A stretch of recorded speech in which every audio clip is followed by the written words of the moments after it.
کے گھر پر اب حضرت جابر کہتے ہیں کہ گوشت بھی تھوڑا سا تھا، آٹا بھی تھوڑا سا تھا، میری بیوی نے تو مجھ سے کہا تھا 2-3 لوگ بھی کھا لیں تو بڑی غنیمت کی بات ہے، اور وہاں پر 40 صحابہ بیٹھے ہوئے تھے، میں پریشان پہ آیا، میں نے اپنی بیوی سے کہا کہ بڑی پریشانی کی بات ہو گئی ہے، بیوی نے کہا کہ کیا ہوا؟ کہا کہ میں نے تو حضور کے کان میں ان کی دعوت کہی تھی، لیکن حضور نے جو ہے اعلان لوگوں سے کہہ دیا کہ آج جابر کے گھر پہ دعوت ہے۔ بیوی نے کہا حضور نے فرمایا ہے نا؟ حضرت جابر نے کہا کہ بالکل ہاں۔ تو بیوی کا عقیدہ دیکھیں، بیوی کا عشق رسول دیکھیں، بیوی نے کہا کہ پریشان کی ہوتے ہو، ہم نے حضور کو دعوت دی ہے، ہم حضور کو کھلائیں گے، ان 40 کو حضور نے دعوت دی ہے، ان 40 کا انتظام حضور خود فرمائے۔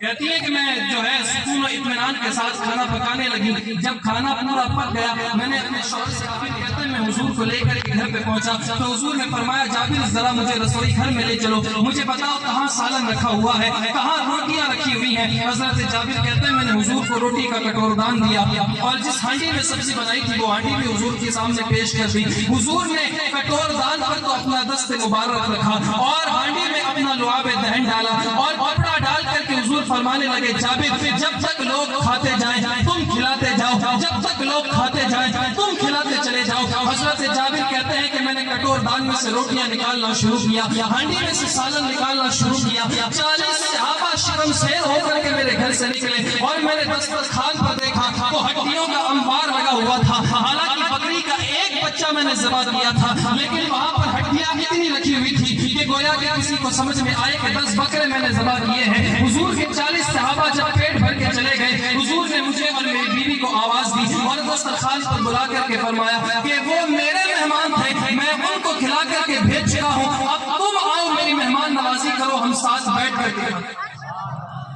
یہ حضور کی شان ہے۔ لوگ کہتے ہیں حضور ہماری طرح بشر ہے، حضور ہماری طرح بشر نہیں ہے، یقیناً حضور بشر ہے لیکن بشریت کے ساتھ ساتھ نور بھی ہے۔ اگر حضور صرف نور بن کے آتے تو مجھے بتاؤ کون سی آنکھ ہے جو حضور کو دیکھتے؟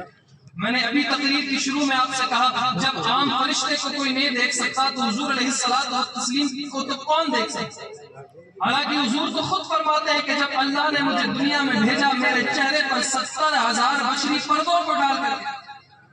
تاکہ لوگ مجھے دیکھ سکیں، میری صحبت پا سکیں، میرے پاس اٹھ سکیں، مجھ سے تعلیم حاصل کر سکیں۔ قرآن مقدس کی 15ویں سپارے کی ایک آیت ہے سبحان الذی اسریٰ بعبدہ لیلا من المسجد الحرام۔ اس آیت کی تفسیر علامہ یوسف نبہانی نے کی اور جب وہ اس آیت کے آخر میں پہنچے انہ هو السمیع البصیر کہ بے شک وہ اسے دیکھ رہا تھا، یہ اسے دیکھ رہا تھا، وہ اسے سن رہا تھا، وہ اسے سن رہا تھا۔ یوسف نبہانی لکھتے ہیں کہ اس آیت کا مطلب کچھ یوں ہے کہ جب حضور معراج کی رات میں آسمانوں پر گئے، دیکھیں معراج کی رات بھی حضور کا ایک معجزہ ہے اور حضور علیہ الصلوۃ والتسلیم حضور اس کی پشت پر بیٹھ کر کے جو ہے تشریف فرما ہوئے۔ اب مجھے بتائیں کیا کوئی ہوائی جہاز پر بیٹھ کر کے سفر کر سکتا؟ کسی میں اتنی ہمت ہے کہ ہوائی جہاز کے اوپر بیٹھ کر کے سفر کرے؟ حالانکہ ہوائی جہاز کی رفتار ایک معین ہے، ایک اس کی لمٹ ہے کہ اس سے زیادہ تیز رفتار سے نہیں ہوگی، وہ کتنی تیز رفتاری سے اڑے گی، وہ 1 کلومیٹر طے کرے گی، اس سے زیادہ اس کی رفتار نہیں ہے۔ لیکن براق کی رفتار علماء لکھتے ہیں جہاں اس کی نظر جاتی ہے وہاں اس کا قدم ہوتا ہے۔ اور دیکھیں میں اس نبی کی شان نہ بیان کروں، میں اس نبی کی ذات کو سلام نہ کہوں کہ اس تیز سواری پشت پر بیٹھا ہوا ہے اور سفر کر رہا ہے، اور سفر کرنے کے بعد حضور یہ بھی کہتے ہیں جب میں موسیٰ کی قبر کے اوپر سے نکلا تو میں نے دیکھا موسیٰ اپنی قبر میں کھڑے ہو کر کے نماز پڑھ رہے ہیں۔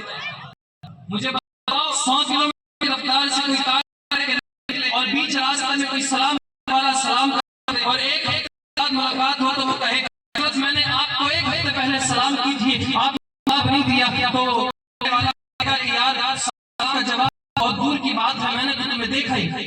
کیونکہ میں اتنی تیز رفتاری سے وہاں سے گزر گیا کہ مجھے تم نظر آئے۔ 100 کلومیٹر رفتار سے چلے تو سامنے کھڑے والا سامنے ہوا نظر نہیں آئے۔ حضور علیہ السلام